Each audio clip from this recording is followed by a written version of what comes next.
Hello everyone and welcome to my channel Sonu Sethia. आज हम लोग बात करेंगे ब्लड की। ब्लड यानी कि रक्त एक प्राकृतिक कोलॉइड है and is a specialised fluid connective tissue. इसका पीएच क्षारीय यानी बेसिक होता है लगभग 7.4 और इसकी मात्रा लगभग 5 लीटर्स होती है इन एडल्ट ह्यूमन बॉडी। मानव शरीर में लगभग 5 लीटर्स होता है और एक एडल्ट में इसका निर्माण बोन मैरो यानी अस्थि मज्जा या लिम्फेटिक टिश्यूज़ में होता है और एम्ब्रियोनिक स्टेज में भ्रूण अवस्था में लीवर में होता है। किसी बुक में लीवर के साथ इसका निर्माण स्प्लीन, लिम्फ नोड और आंत की दीवारों में होता है, ऐसा दिया गया है। ब्लड जो है वो स्प्लीन यानी कि तिल्ली यानी कि प्लीहा में स्टोर होता है और स्प्लीन ही इसकी कब्र यानी ग्रेवयार्ड है। ब्लड सेल्स नष्ट होने पर स्प्लीन में ही जाते हैं। हमारे ब्लड में कोलेस्ट्रॉल की मात्रा लगभग 200 ग्राम पर डेसीलीटर से अधिक नहीं होनी चाहिए और हीमोग्लोबिन की मात्रा मेल्स में यानी कि पुरुषों में 14 ग्राम एंड फीमेल्स महिलाओं में 13 ग्राम पर डेसीलीटर होना चाहिए। 1 डेसीलीटर यानी कि 100 ml ब्लड में। Circulation of blood was discovered by William Harvey. रक्त परिसंचरण तंत्र का खोज विलियम हार्वे ने किया था। रक्त हमारे शरीर में ताप का नियंत्रण करता है। It regulates body temperature by virtue of waters specific heat, latent heat and high conduction capacity. जल की ऊष्मा समाहित करने की क्षमता, जल का वाष्पीकरण तथा ताप को शरीर के संपूर्ण जल में फैलाना, इन सब के बेस पर यह हमारे शरीर में बॉडी टेम्परेचर को रेगुलेट करता है। रक्त हमारे शरीर में पोषक तत्वों का, हमारे ऑक्सीजन एंड कार्बन डाइऑक्साइड गैसों का तथा उत्सर्जित पदार्थों का परिवहन करता है। Blood helps in transport of respiratory gases, oxygen and carbon dioxide, and also helps in transport and distribution of soluble elements for nutrition and excretion. Now let's see the composition of blood. Blood की composition देखते हैं। Blood के दो भाग होते हैं। एक होता है रक्त कणिकाएं जो कि लगभग 40% होता है, प्रिसाइसली 42 to 45%, एंड दूसरा होता है blood plasma around 60% and precisely 55 to 58%। ये जो ब्लड प्लाज्मा है ये दो भागों में है। एक होता है वाटरी पार्ट जो कि होता है लगभग 91 to 92% लगभग, और दूसरा होता है इसका ठोस भाग जो कि होता है 8 to 9%। और इस ठोस भाग में आते हैं हमारे organic and inorganic matters. Inorganic matters होते हैं जैसे जो कि 1% है, वो होते हैं लगभग sodium, potassium, calcium, iron, chloride, phosphate, sulphate, bicarbonates etcetera. और जो ऑर्गेनिक मैटर है उसमें आते हैं ये प्रोटीन्स वगैरह, एल्ब्यूमिन, ग्लोबुलिन, फाइब्रिनोजन, प्रोथ्रोम्बिन। जैसे मेरे लास्ट वीडियो में हमने प्रोथ्रोम्बिन एंड फाइब्रिनोजन के बारे में बातें की थी, कोगुलेशन प्रोसेस में किस प्रकार ये सहायक होते हैं। एल्ब्यूमिन जो है वो लीवर में सिंथेसाइज होता है और हमारे ऑस्मोटिक प्रेशर वगैरह में हेल्प करता है। साथ ही साथ ये अपने साथ कुछ तत्वों को जोड़कर ट्रांसफ़र प्रोसेस भी करता है, जैसे बिलिरुबिन का ट्रांसफ़र इसके द्वारा होता है। फाइब्रिनोजन वो प्रोटीन है जो सबसे इम्पॉर्टेंटली ब्लड कोगुलेशन में सहायक होता है। ये फाइब्रिन में तब्दील होकर वहाँ जालीनुमा पार्ट बनाकर और ब्लड कोगुलेशन में सहायक होता है। ये हमारे लीवर में सिंथेसाइज होता है और ये सबसे ज़्यादा अणुभार की प्रोटीन होती है। एंड जो प्लाज्मा है वो बिना फाइब्रिनोजन के अगर हम लेते हैं तो उसे हम सीरम कहते हैं। मोस्टली टेस्टिंग्स में आपने देखा होगा कि सीरम लिखा रहता है कि ये सीरम टेस्ट में हुआ है, सीरम में हमने टेस्टिंग की है, यानी कि वो ब्लड प्लाज्मा जिसमें से फाइब्रिनोजन यानी कि उसकी कोगुलेशन की ताकत को निकाल दिया गया है और उसके बाद जो टेस्टिंग होती है वो सीरम में होती है। तो blood plasma without fibrinogen is called serum. एक होता है ग्लोबुलिन प्रोटीन। ये प्रोटीन बहुत महत्वपूर्ण है। इसके 3 टाइप्स होते हैं, अल्फा, बीटा एंड गामा।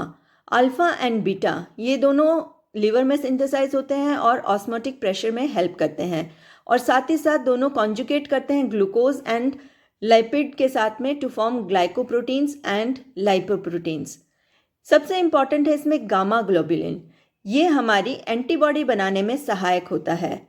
इसके टाइप होते हैं इम्यूनोग्लोबिन्स वगैरह, आईजी लेवल्स जो हम कहते हैं, आईजी चेक कराने के लिए, तो ये बहुत इंपॉर्टेंट होता है।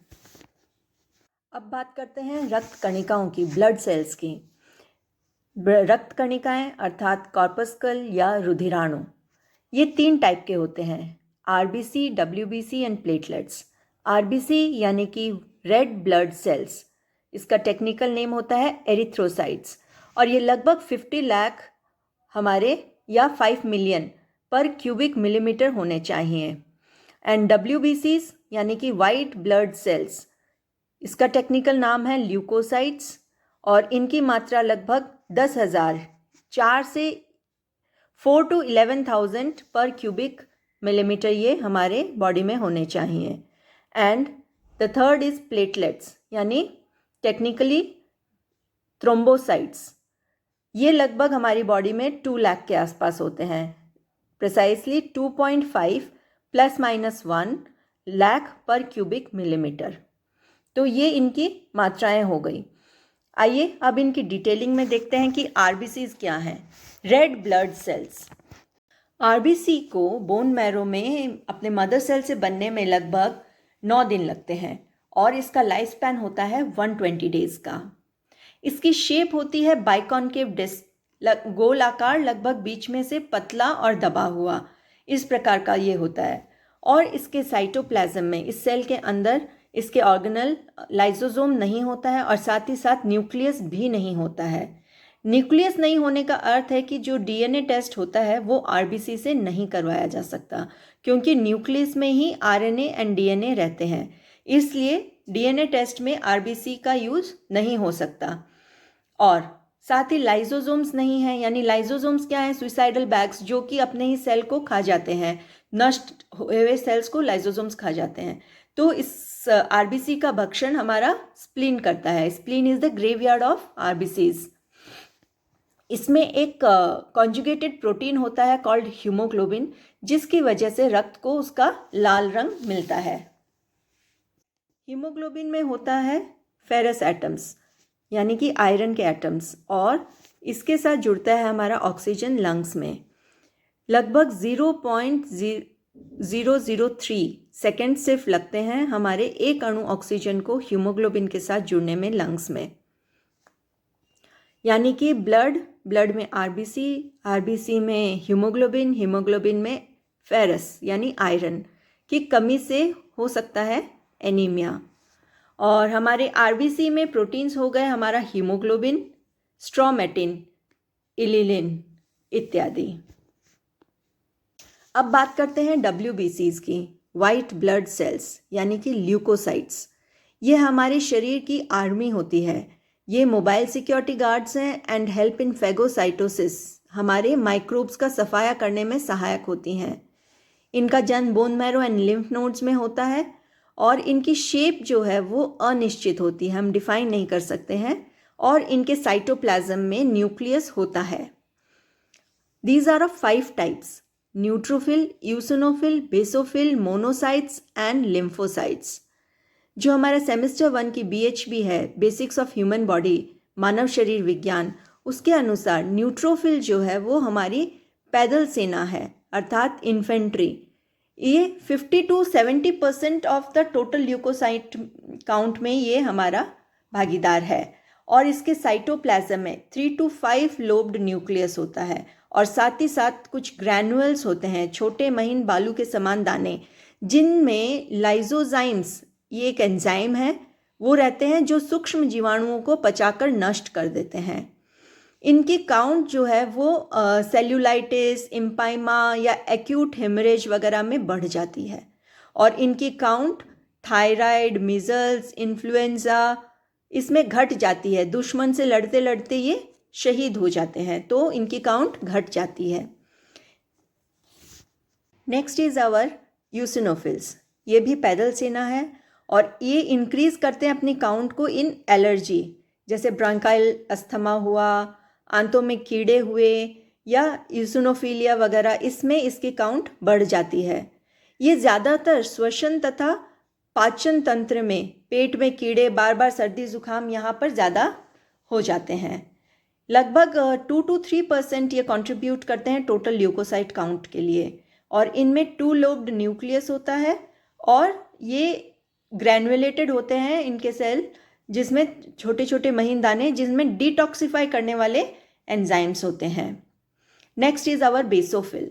बेसोफिल इज द हमारे डॉक्टर, जैसे कहते हैं आर्मी का डॉक्टर हो मानो, जैसे जो रिपेयर करते हैं हमारे डैमेज्ड सेल्स को। इसमें किडनी शेप का न्यूक्लियस होता है और मोटे ग्रैनुअल्स होते हैं, जिसमें हिपेरिन, हिस्टामिन इत्यादि होते हैं। और ये लगभग 0.5 to 1% टोटल ल्यूकोसाइट काउंट में कंट्रीब्यूट करते हैं। और इनकी काउंट इंक्रीज हो जाती है जब घायल ऊतकों की रिपेयरिंग में, ये टिश्यूज़ में इनकी काउंट इंक्रीज हो जाती है। नेक्स्ट इज़ आवर मोनोसाइट, जो कि सड़े दुश्मनों को हटाने का काम करते हैं, सफाई का काम जो करते हैं। तो इनका बड़ा होता है साइज़, ये साइज़ में सबसे बड़े होते हैं और किडनी शेप्ड न्यूक्लियस इनमें होता है, पर इनमें ग्रैनुअल्स नहीं होते हैं। इनका साइटोप्लाज्म एकदम क्लियर होता है और ये लगभग 2 to 8% होते हैं हमारे टोटल ल्यूकोसाइट काउंट में। और इनका सिंथेसिस होता है लिम्फेटिक टिश्यूज़ में, लिम्फ नोड्स में। फिर आता है मेन हमारा लिम्फोसाइट। ये मानो हमारे शरीर की रीढ़ की हड्डी हो, उसी तरीके से ये WBC की रीढ़ की हड्डी है, backbone of our guard cells. इसके 2 गुण हैं, मेन 2 गुण हैं, ट्रिफोन्स एंड एंटीबॉडीज। ट्रिफोन्स मतलब लड़ते सैनिकों को ताकतवर भोजन की आपूर्ति करना, और एंटीबॉडीज का अर्थ है कि अपने शरीर में आए दुश्मन के अगेंस्ट गोला बारूद तैयार करना, दुश्मनों की भेद लेकर उनके खिलाफ एंटीबॉडीज बनाना, जिसको इम्यूनोलॉजिकल एक्टिविटी कहते हैं। ये लगभग 20 to 40% होते हैं हमारे टोटल ल्यूकोसाइट काउंट में, इनकी सहभागिता। एंड ये लिम्फेटिक टिश्यूज़ में सिंथेसाइज होते हैं। राउंड न्यूक्लियस होता है इनके साइटोप्लाज्म में, और साइटोप्लाज्म की मात्रा बहुत कम होती है। इनकी काउंट इंक्रीज हो जाती है मम्स, ट्यूबरकुलोसिस, पर्टुसिस, ये सब में इसकी काउंट इंक्रीज हो जाती है। और काउंट डिक्रीज होती है मैल न्यूट्रिशन, भोजन की कमी, स्टारवेशन, और एंटीबायोटिक्स अगर हम ले रहे हों, एंटीबायोटिक्स एंड सल्फा दवाओं के प्रयोग में इसकी काउंट डिक्रीज हो जाती है। ल्यूकोसाइटोसिस, ये एक टर्म यूज होता है जो कि हमारा 10% इंक्रीज शो करता है TLC में, यानी total leucocyte count, total WBC count जो है उसमें 10% की अगर इंक्रीज है तो ये रोग ल्यूकोसाइटोसिस कहलाता है। और ल्यूकोपीनिया मतलब 10% decrease in the total leucocyte count. Leucocyte यानी कि WBC ज़्यादा का अर्थ है इन्फेक्शन हो जाना, और कम हो जाने का अर्थ है गंभीर संकेत, जो हमारी सेना कम हो गई है बता रहा है। तो कहीं भी दुश्मन आएंगे तो हम कोलैप्स की स्थिति में आ जाएंगे। एंड लास्टली बात करते हैं थ्रोम्बोसाइट्स यानी प्लेटलेट्स की। इन्हें बिंबाणु कहते हैं, स्कंदाणु या बिंबाणु कहते हैं। ये ब्लड सेल्स सबसे छोटे साइज के होते हैं, बाइकॉन्वेक्स डिस्क शेप इनकी होती है, एंड नॉन न्यूक्लिएटेड होते हैं। इनके सेल्स में न्यूक्लियस नहीं होता है और इनका जन्म बोन मैरो में होता है। इनके साइटोप्लाज्म में कुछ एंजाइम्स व प्रोटीन्स होते हैं, जैसे 5-हाइड्रोक्सी ट्राइटामिन जो कि एक वैसोकॉन्स्ट्रिक्टर है, थ्रोम्बोप्लास्टिन और कुछ अलग दूसरे एंजाइम्स वगैरह, ग्लाइकोजन, राइबोन्यूक्लियोप्रोटीन, ये सब इसके साइटोप्लाज्म में होते हैं। इन प्लेटलेट्स का काम है, मेरे लास्ट वीडियो में हमने देखा था, it is most importantly involve in the process of coagulation, blood clotting में, थक्का जमाने में ये बहुत सहायक होते हैं। साथ ही साथ ये बहुत शक्ति प्रदान करते हैं हमें।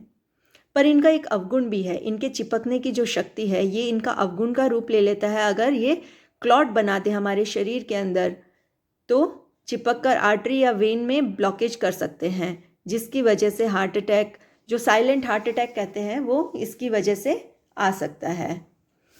Thank you friends, this is all about blood. Keep watching my videos. Do like, share and subscribe. Thank you so much.